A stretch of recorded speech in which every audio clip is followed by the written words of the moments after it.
We've been talking to the food truck owners so far. Now it's time to talk to a food truck manufacturer. Should you buy or should you lease a food truck? Should you buy a food truck from Craigslist or eBay? How should you design your truck so it's the most efficient?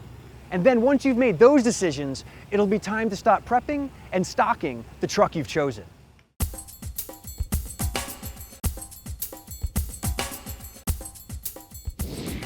Biggest mistake I made in starting my food truck business is not vetting the truck builder more carefully. There are a lot of people out there trying to take advantage of the young entrepreneurs trying to build their own food truck. So you really want to not only check out their business, but talk to other food truck owners that have had their trucks built by those builders. A big mistake people make is they get trucks off eBay, they get trucks off Craigslist, and then they think, okay, I'm going to get my permits. And the health department comes on and says, you are not getting permits. Why did you buy a truck off eBay? Mm-hmm. Yep. I mean, if you could still buy trucks out of eBay, Craigslist, all that kind of stuff, but you want to get. I mean, you don't want to buy if you're going to run a truck in LA. You don't want to buy from Florida, because the health department goes is totally different. But again, that's all gambling when you're buying from Craigslist or eBay. You got to really bring a mechanic and check everything out, because you never know what's going to happen. It could cost you $100,000, and then you think it's going to be all good for like a whole year.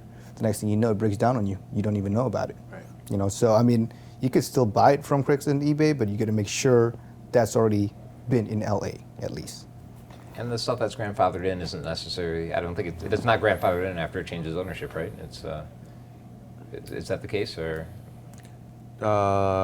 If you were to purchase it, you're correct. Yeah, so it's not. But if you were to lease it, yeah, if you you lease it, yeah. Yeah. I mean, that's what we're doing. Our truck would not pass the new code. I mean, we have a 2-bin sink. You're supposed to have a 3-bin sink. Triple sink, yeah. So yeah, when you buy something off Craigslist, it might have worked for the last owner, but for you, all of a sudden you're going to have $40,000 in improvements to your truck. Which is another reason to lease when you're starting off.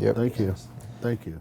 There are all sorts of trucks on the road, but what's the difference between a Pinto and a Cadillac? Most people judge the truck by the cover. So please, try it before you judge the truck by the cover. Yeah. I love to go to a truck like yours, or a truck like theirs, and but my truck, grab food. My from truck's there. the Pinto. You got a Cadillac, okay? You hear me, huh? I got a Pinto. Mine's a piece of junk. Yours is a Cadillac. That thing has got all the bells and whistles. I guarantee you, if I had a truck like yours, I guarantee you, the lines from my truck would be twice as long as what I do. And you know what? You could be right. You could be right. The way that they build these trucks nowadays, you're talking about, you see these big four-wheelers on the freeways now that are so, am I right, guys? Absolutely. I mean, that's a Cadillac. He's got a Cadillac, dude. Yeah, I swear it.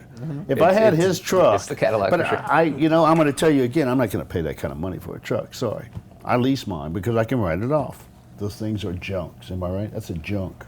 The taco trucks? Oh yes. Oh yeah, for sure. My truck is a taco truck. I can tell you the same thing. Yeah. It's a piece of junk. I mean, it is. It's every day is a challenge. Oh, There's yeah. always something going on every day. Oh yeah. There's always. everything. I mean, there's always constantly things breaking down. The one thing we looked at is we wanted something with a generator and a mechanical refrigeration. I mean, that was important But to you us. see, there's where Daniel's truck. Oh yeah. You see, if we have one like that, right, Daniel? Do you have any problems with that truck of yours? If you keep the maintenance and everything on it. If you keep the maintenance and everything on it, it should be all right. You're right. And Good, that's, Tom, give me the questions. Let me take over. I mean, seriously. For people that are looking to acquire a food truck, the average ballpark is about 90 to 100,000.